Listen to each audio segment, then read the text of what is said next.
Hi everyone, thanks for joining me again today on Ilum Sabers. Today I want to talk about Obi-Wan's lightsaber from the Phantom Menace. This one that I have here is from Ultimate Works. It is the latest run of the OWP. They've done 3 runs now. One was, the first one was from the Phantom Menace, the second one was from Attack of the Clones, and then this latest one was again from the Phantom Menace. The biggest tell as far as what movie it's from, the Phantom Menace has a purple gem here. It's got shine through in these gems here, and then the pommel has these holes in the cube. And that's not, consistent through all the props, right? Like the stunt prop is very different, but in general, that's the accepted difference between the two cannon hilts. As far as the accuracy on this hilt goes, it's a really good one. I would say it's probably in the top 3. I would say it is equal or beyond the 89 Sabers Obi-Wan the Phantom Menace hilt. I wouldn't say it's as good quite as the KR1 replicas apprentice, but for reasons we'll get into in a minute, I think it's probably equal in other ways. So first, kind of the notes of the sort of inaccuracies here.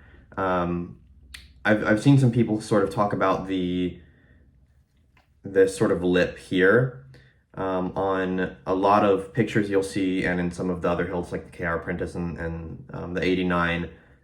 This is a bit more of an even curve, whereas the Ultimate Works sort of it curves out and then it kind of flattens a little bit. So some people complain kind of that the curve isn't quite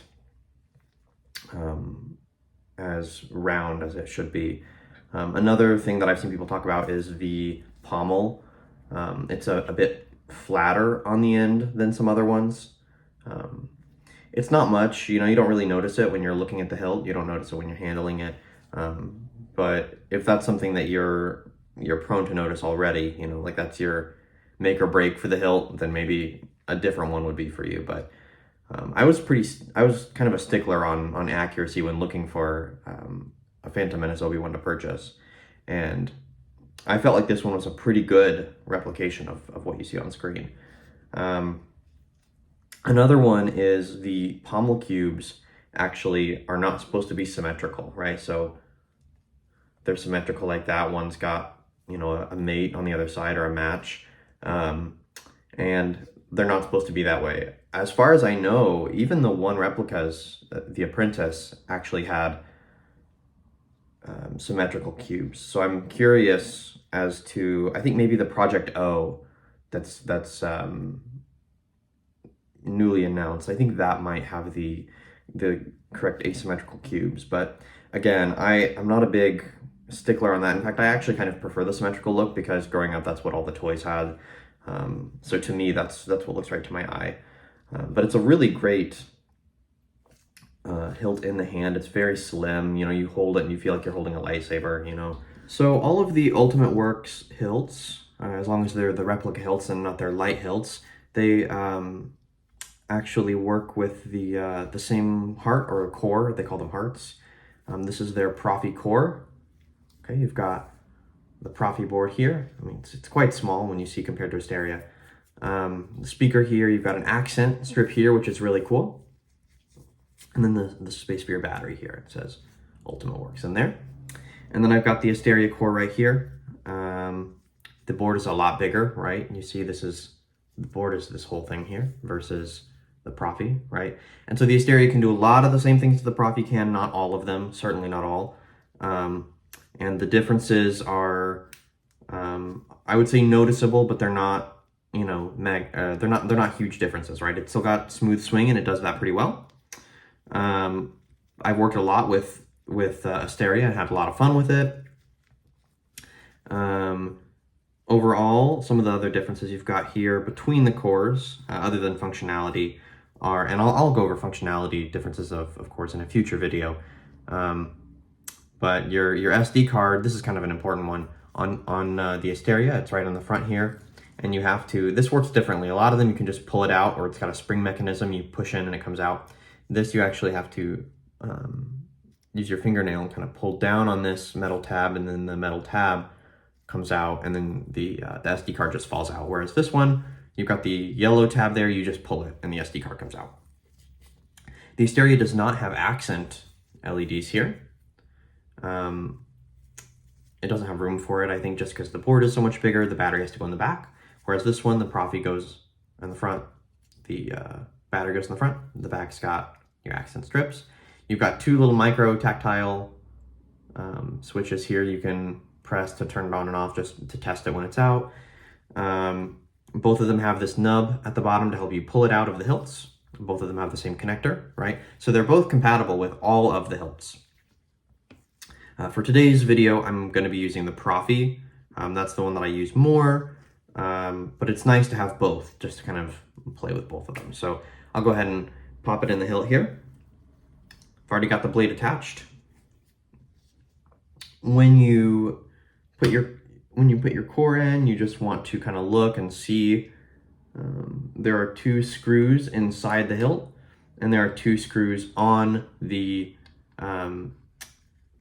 chassis. So you just want to line the screws up to where the screw heads are facing each other. And it goes in, and you just kind of move it around a little bit until you feel it lock into place.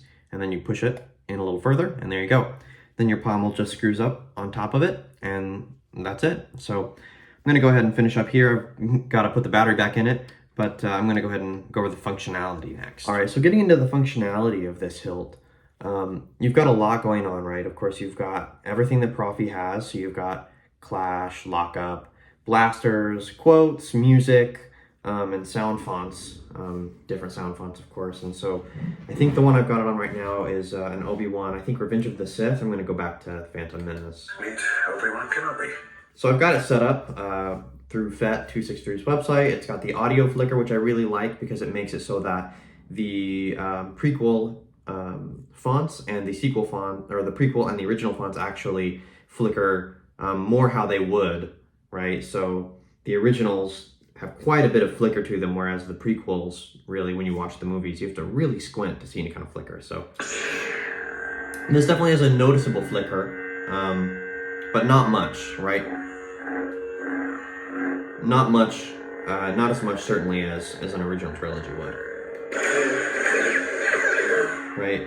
Of course, you've got Clash, you've got Lockup, but General Kenobi. Revenge of the Sith is on here. It's just Ben these days. I've got just Ben. I've got Ben from Kyberphonic from the TV series.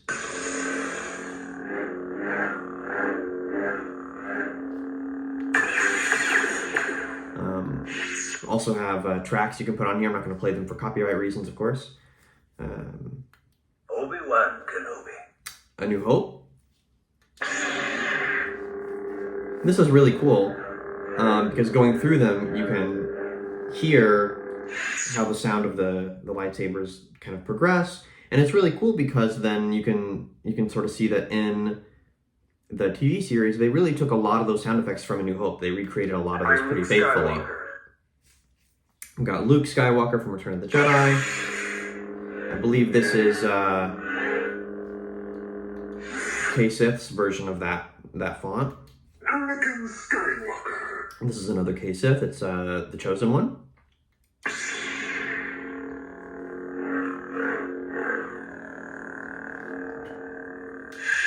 The next one I think should be Villain from K-Sith. Darth Yeah. Vader.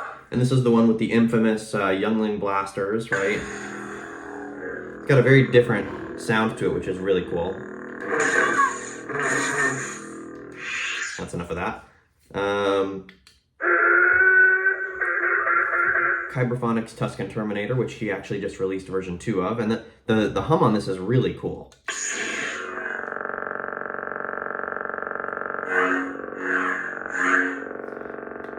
And the hum, the difference between the hum and the swings is really cool because it really accents the swings. Where is he? Got Vader from the TV series.